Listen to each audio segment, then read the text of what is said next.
आज आपण गाजराचा हलवा कसा बनवायचा ही रेसिपी बघणार आहे. तर रेसिपीला सुरुवात करू.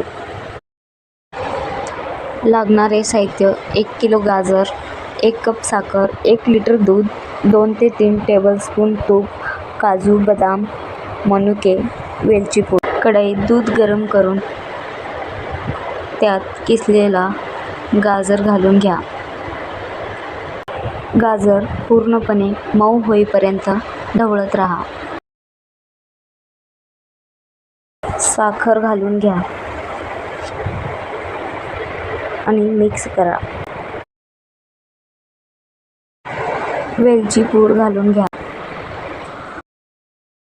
दूध पूर्णपणे आटेपर्यंत शिजवून घ्या. दूध आटल्यावर सुकामेवा घालून घ्या. तडक्या पॅनमध्ये 2 टेबलस्पून तूप घालून काजू, बदाम, मनुके हलकं परतून घ्या.